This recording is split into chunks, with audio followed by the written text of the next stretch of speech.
কবর থেকে ওঠার সাথে সাথে অদৃশ্য শক্তি পিছন থেকে ধাক্কাবে, সামনে চলো, কদ্দিম, গো অ্যাহেড, হাসরের ময়দান সামনে দৌড়াও।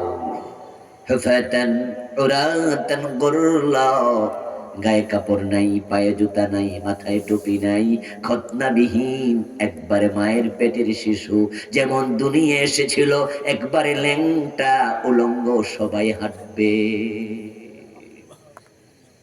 হাঁটতে হাঁটতে উলঙ্গ মানুষগুলো হাসরের ময়দানে পৌঁছে যাবে, গিয়ে দেখবে হাসরের ময়দান তামা দিয়ে তৈরি। يحشر الناس يوم القيامة على أرض بيضاء عفراء كقرصة النقي ليس فيها علم لشيء। সহিহ মুসলিমের হাদিস। কোন দাগ নাই, উঁচু নিচু নাই, পাহাড় নাই, পর্বত নাই, গাছপালা, নদী নালা কিচ্ছু নাই, প্লেন ভূমি, একবারে সমতল। রাসূল বলছেন কাকুরসাতিন নাকি, তোমরা রুটি বানানোর জন্য যখন খামির বানাও, আটার খামির যেমন প্লেন হয়, হাসরের ময়দান হবে প্লেন। আল্লাহ তামা দিয়ে বানাবেন। বলবে ঢোকো এর ভিতরে, ঢুকেই দেখবে তুদনার শামসি ইয়াউমাল কিয়ামাতি মিনাল খালক হাত্তা তাকুনা কামিকদারি মিলিন। রাসূল বলেন ঢুকেই দেখবে সূর্য মাথার উপরে।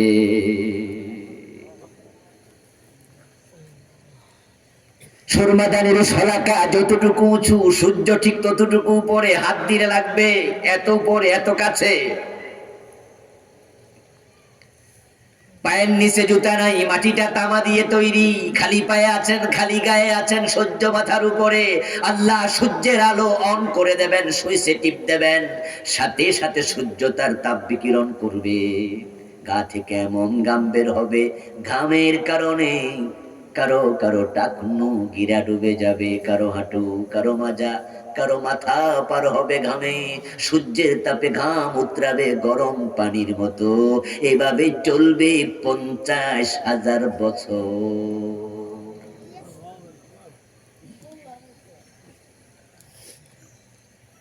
তারুজুল মালাইকাতু ওয়ার রূহু ইলাইহি ফি ইয়াউমিন কানা মিকদারুহু 50 আলফ সানা।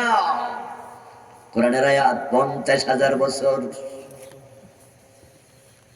রাসূল বলেছেন যে প্রতিটা মানুষের জন্য বরাদ্দ থাকবে দুটা কদমের জায়গা, পা রাখতে যতটুকু জায়গা লাগে এর চেয়ে বাহিরে কারো জন্য জায়গা বরাদ্দ থাকবে না।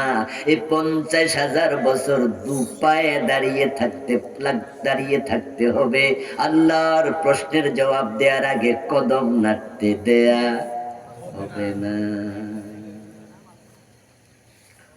পরিস্থিতির ভয়াবহতা আঁচ করুন, উপলব্ধি করুন, ওখানে ঢুকবেন কিনা ভাবেন। আপনাকে আমি বলবো তো একটু 1 ঘন্টা হাঁটেন তো, আপনাকে 10,000 টাকা দেব, আপনি দৌড়াবেন, হাঁটবেন। 1 ঘন্টা হাঁটতে অনেকে রাজি হয়ে যাবেন, কিন্তু যদি বলে 1 ঘন্টা 2 পায়ে খাড়াই থাকবেন, আপনি পারবেন না। 10,000 না 20,000 দিলেও লাভ নাই। 15-20 মিনিট পরে পা ঝিমঝিম শুরু করে দেবে, আধা ঘন্টা পরে বেহুশ হয়ে যাবে, পা অবশ্যই আসবে। 1 ঘন্টা আপনি দাঁড়িয়ে থাকতে পারবেন না, না নড়ে, আপনি খুব কষ্ট পাবেন, কাইট হয়ে পড়ে যাবেন। আর 50,000 বছর পা নাড়তে দেয়া হবে না। কঠিন পরিস্থিতি। তারপরে কি হবে পরেই বলি। ওয়াসিন পানের পানা, আরেক দল মানুষ বড় সৌভাগ্যবান, তারা কবর থেকে উঠেই দেখবে কবরের পারে জান্নাতের গাড়ি নিয়ে ফেরেশতা দাঁড়াইয়া আছে।